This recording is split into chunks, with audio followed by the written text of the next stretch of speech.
Hello, everybody. Welcome to J Carbonation. Today I'm going to be playing. Today I'm going to continue playing Pax Historia because my computer can't run anything else. So I skipped about 30 minutes of this 30 minutes of this video because it's boring and me being an idiot and continuing to explore. So let me summarize it. First, we are now democratic. Democratic. That's the word. We are now democratic. We ordered the 5 ultra-high ordnance bombs back. Those were called Gobi Giants. But them Soviets said, fuck no. And started saying, oh, no. Huh? Anyways, so then the Soviet officers, you guys, were like, I'm gonna this semi-independent nation shouldn't have rights. We should own them. So frick you. And then we started trades with the US for oil. And then now we're planning on an offensive into Japan. Manchukuo. So yeah. I'll read it. I'll go back through to you guys.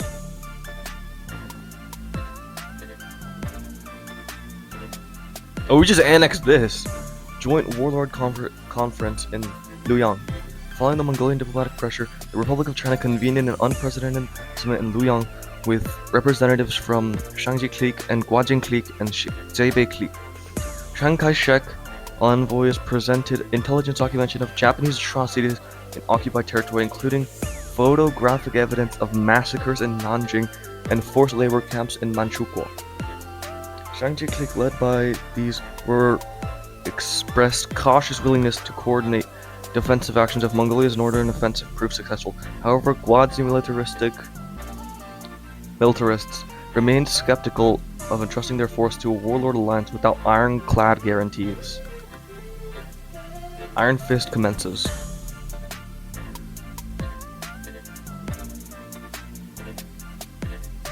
From pre-embargo stockpiles, so Mongolian armored columns smashed through lightly defended borders.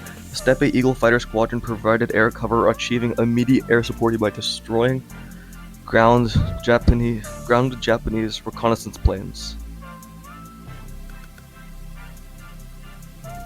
20 kilometers into Ordos, severing the railway connection Suyan to that place. Fall of Ordos. Collapsed under weight of Mongolian firepower, encircled by 2nd Mongolian Cavalry Division and pounded air by Fat Strike Force.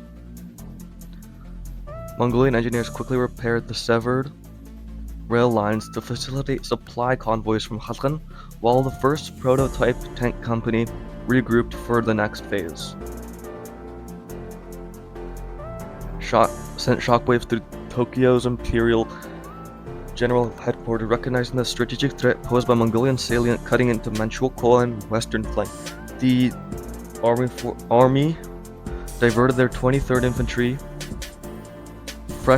We absolutely annihilated them in 2 years ago. From coastal defenses duties in that place to Suyang front. Additionally, 2 squadrons of that place were transferred from Hebei to contest Mongolian air superiority.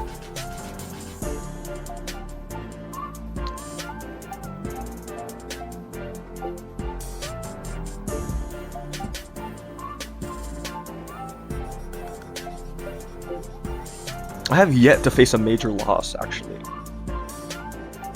Hago light tanks in their first major armored duel of the Mongolian-Japanese conflict, while the MT-145 something proved superior in that inflicted heavy casualties. That dogfight, forcing tactile stalemate. By September 18th, both sides withdrew to fortify their positions.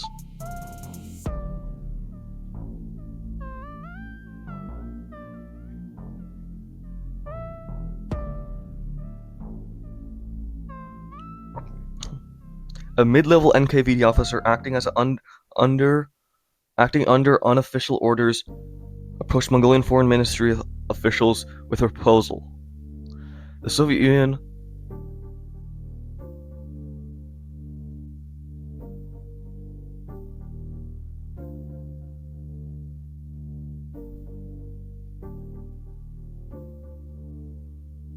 expansion of synthetic fuel production.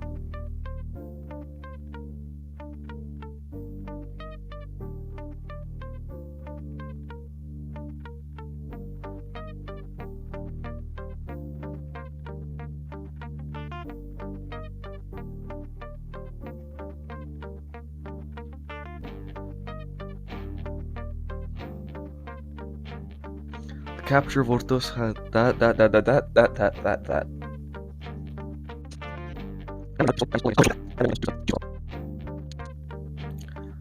Scrap Eagle initiated. Acting on the directive to develop lighter aircraft, the Democratic Republic of Mongolia launched Operation Scrap Eagle. Specialized recovery teams, including the Wreckage Recovery Team Alpha, scoured the battlefields and for intact fuel leakages, engines from downed ultralight reconnaissance planes, and damaged fighters.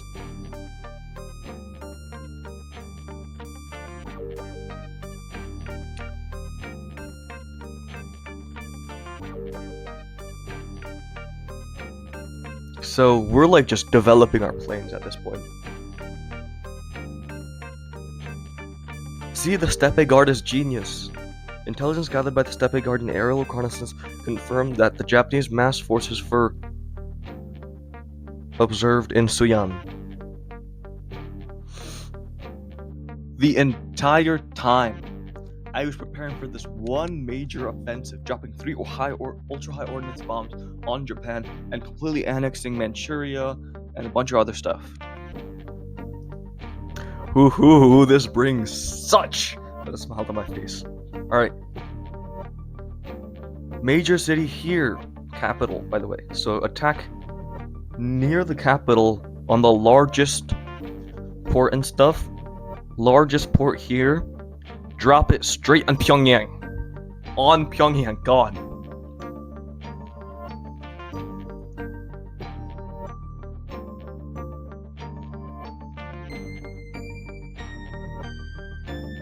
Consequences, yeah. Either we win or we get absolutely crushed.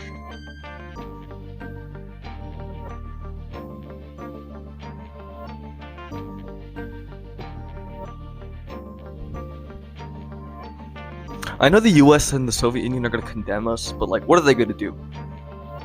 Because now they know. Escorted. Departed from the Gobi. Targets were not civilian centers, but nerve centers of Japanese military power in Asia. First 2 ultra-high ordnance bombs, Thunder Steppe 1 and 2, were dropped with surgical precision on the IJA Iron Shield Vanguard encampment in Suyan.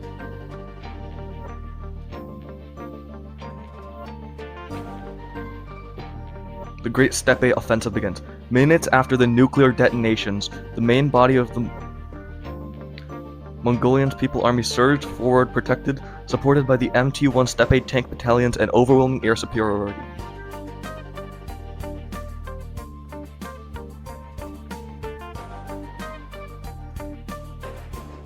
Collapse of that army.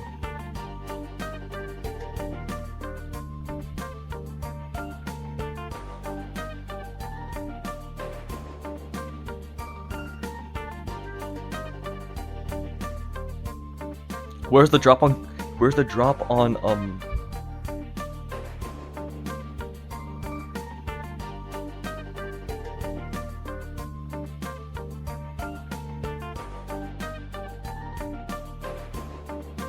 the Kremlin watched with oh my god.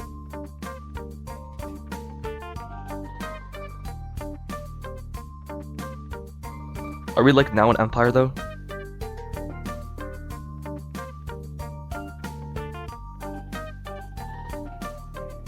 That full 4 minutes was literally just me being diplomatic. But then the bum USSR launched an offensive, killing like 7 of my dudes. And now if you know anything about the US or any major superpower, if you kill one of their dudes, that's an act of war. So that's why almost immediately we formed the Great Mongol Empire as the decree, which was like the ultimatum we sent like a couple years ago. seems these bum USSR dudes forgot.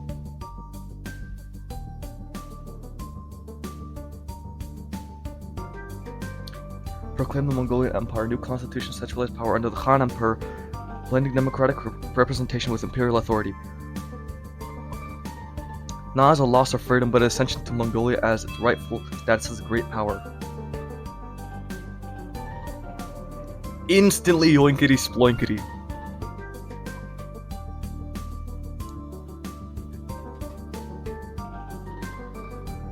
The news of Mongolian imperial proclamation and the subsequent armored surge sent shockwaves through the Kremlin. Stalin, fearing that the silent sky weapon would be now used to support a full-scale invasion of Siberia, ordered the immediate strategic withdrawal.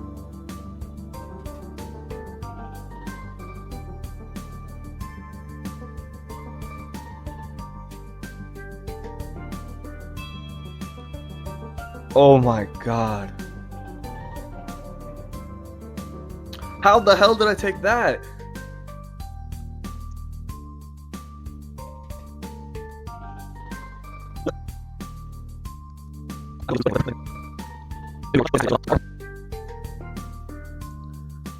Following the rapid expansion of the, which has severed the trans-something railway, and reached the shores of Lake Baikal, Emperor Choi Balsan issued a startling command from Ulaanbaatar, citing the need to prevent total collapse of the Soviet state and potential for chaotic power vacuums in Eurasia. The decree stopped at the lines of control.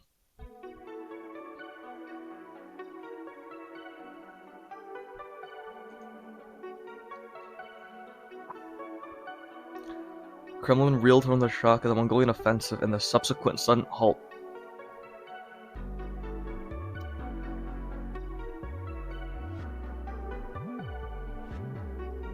Ordering all Soviet forces in Siberia to cease fire and dig in behind the eastern frontier. The survival of the USSR was secured, but at the cost of ceding vast territories in outer Manchuria and the far east of the new empire. Oh my god, the Shangji clique just joined, bro.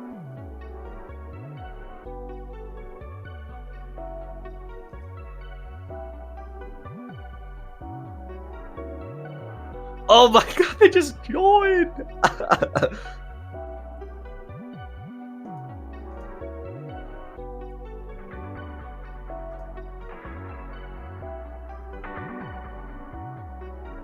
Mao Zedong declared that the Mongolian Empire is a feudal imperialist construct and the tool of foreign domination. Refusing to join the new order, the communists began fortifying their base. Oh my god!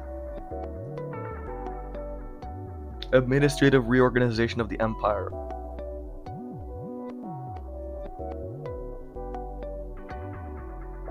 Greater Mongol Empire with mixed feelings. While relieved the Soviet Union has not collapsed completely, the emergence of a massive nuclear-armed empire in Asia presented a new strategic variable. President Roosevelt authorized the continuation of the supply convoys to Taz, recognized the empire as a stabilizing force against Japan and a counterweight to Soviet influence. However, private cables expressed concern over the authoritarian nature of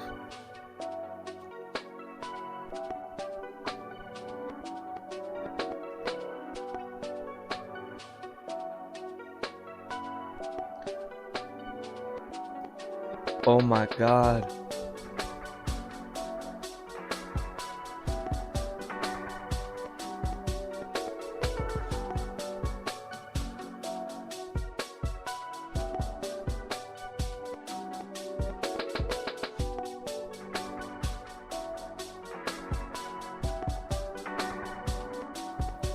Alright, so I'm back.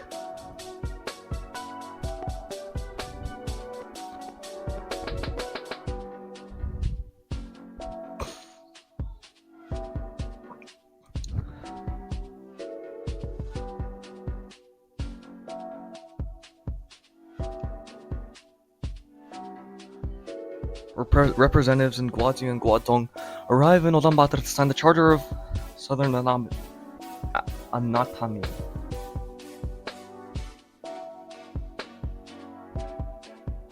Oh my god, they just joined. Ain't no way.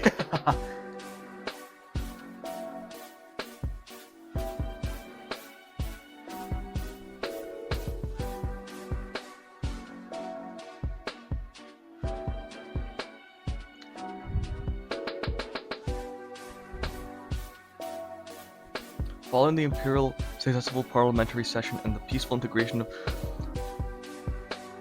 as a legitimate sovereign state and the key ally in the Pacific.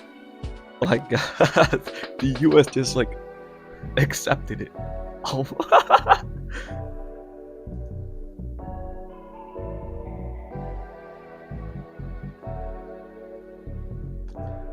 They're just accepting it. Winter festivities of unity. Final borders of demarcation.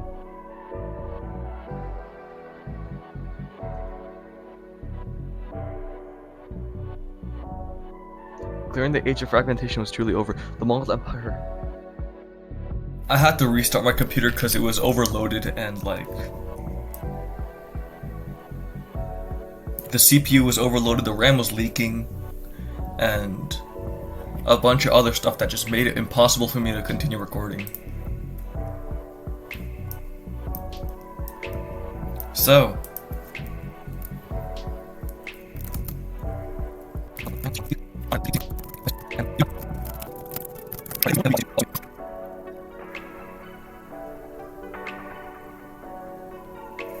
following the Emperor's New Year directive, a high-profile diplomatic caravan departed Ulaanbaatar bound for Chongqing, led by Prince...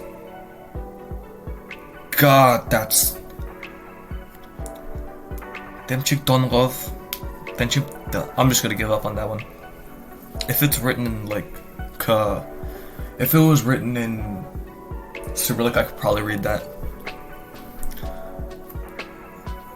The mission carried drafts of Sichuan Integration Accord, promising full retention of military command, tax holidays for 5 years, and the direct investment of the northern goldfields for the Sichuan infrastructure. The message was clear: join the empire, or face isolation as the communist bloc tightens its grip. The sheer scale of economic aid stunned the Sichuan clique leadership, who has suffered for resource shortages. That's the capital of Tibet, by the way. Yunnan, strategic dilemma.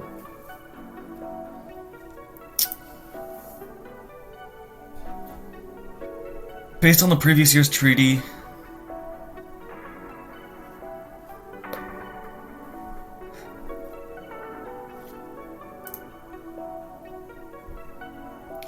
why are they protesting it? We were allies.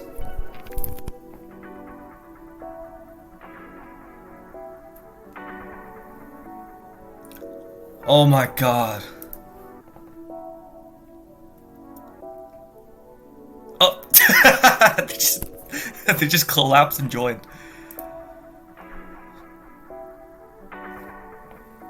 Oh, they just joined. Oh my god. Most of them just give up and then join. They are now surrounded.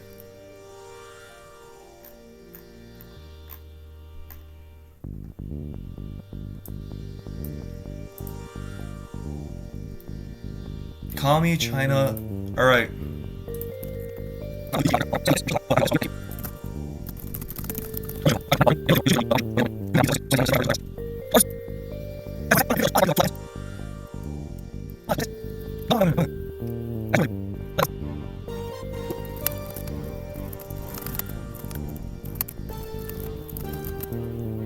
Order.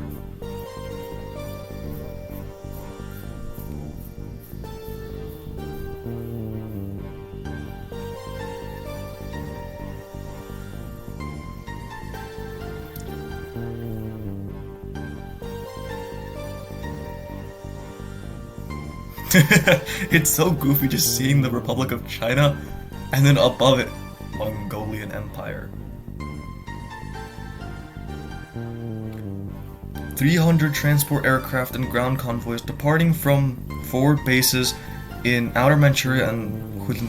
These columns ignored Soviet airspace violations and border warnings, pushing west through Siberia. The sheer scale of movement causing MS-2 fighters escort and MT-1 tanks on heavy, overwhelmed locals. Stalin received reports of but a strategic transit to the European front. Finally, he understands it!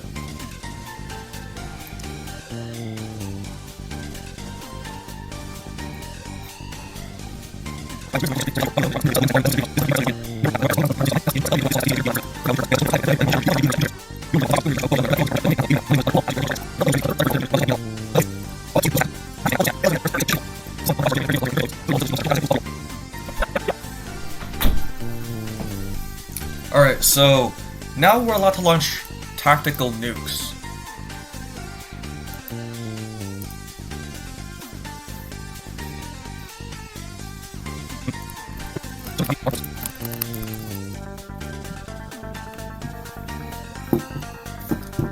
In the earliest hours of June 3rd, Emperor Choi Balsan issued a chilling directive from the Imperial command in Ulaanbaatar: show no mercy to Nazi armed forces. Citing the barbarity of Nazi occupation in the East, the need to break Wehrmacht instantly, the Emperor authorized deployment of a single tactical nuke against the largest concentration of enemy military power in Europe.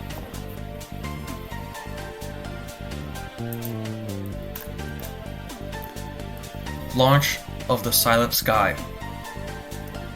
Under the moonless night, the Thunder Steppe Mobile Launcher 2 executed its firing sequence. A modified MB-1 Skywolf bomber, stripped down of defensive armaments to carry the heavy payload, lifted off from a forward airstrip in Kursk, escorted by a swarm of MS-2 Super Steppe Eagle fighters.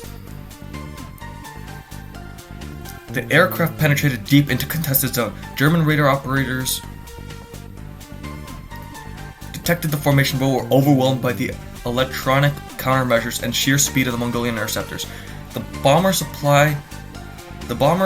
bomber reached its designated drop-off zone over the massive supply depot near Opoyan, releasing the tactical warhead before sharply turning away. Obliteration of the in 3:14 local time, the tactical nuclear device detonated directly above the main German rail junction and fuel storage complex south of Kursk. The resulting fireball vaporized 3 entire military divisions, 2 panzer regiments stationed in the area. The shockwave flattened force for 20 kilometers and ignited a firestorm that consumed the surrounding logistics network. Operation Typhoon Spearhead ceased to exist as a coherent fighting force. Command structure was dissolved in an instant.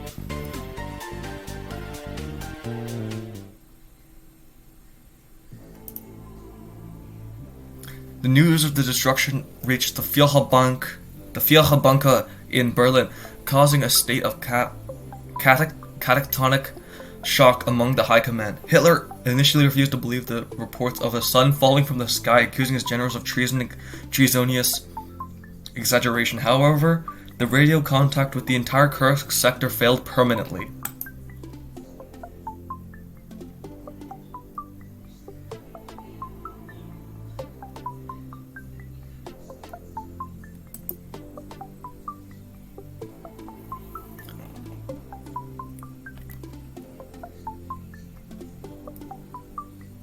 We just took that land.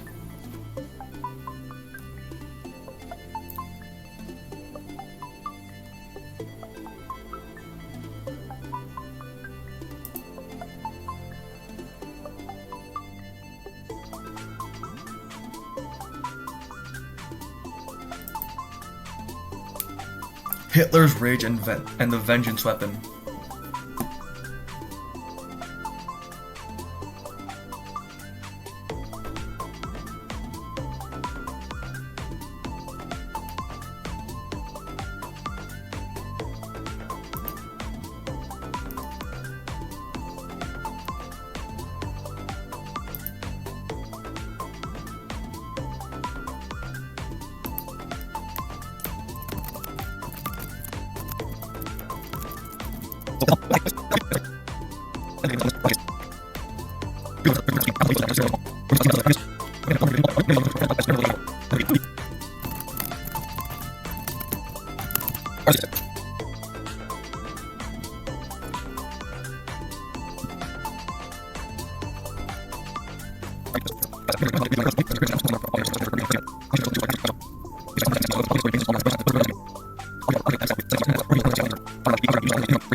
Oh, they accepted. Oh, they accepted. The Philippines accepted. London relinquishes.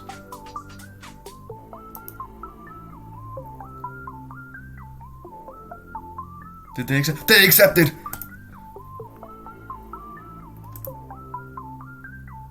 Australia is just neutral. They don't care.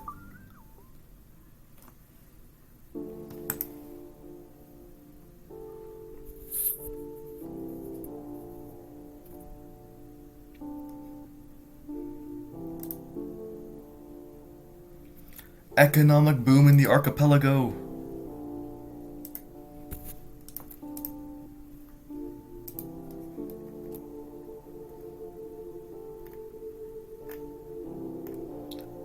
Alright. The next video, if you guys choose this, you guys should comment whether I should also annex all of these lands to like rebuild the mainland Mongol Empire, or this is good enough. And just let me know if you guys want any more Pax Historia videos. Thanks for watching. Suba Screwbay. And if you guys should look, it's also a very cool flag.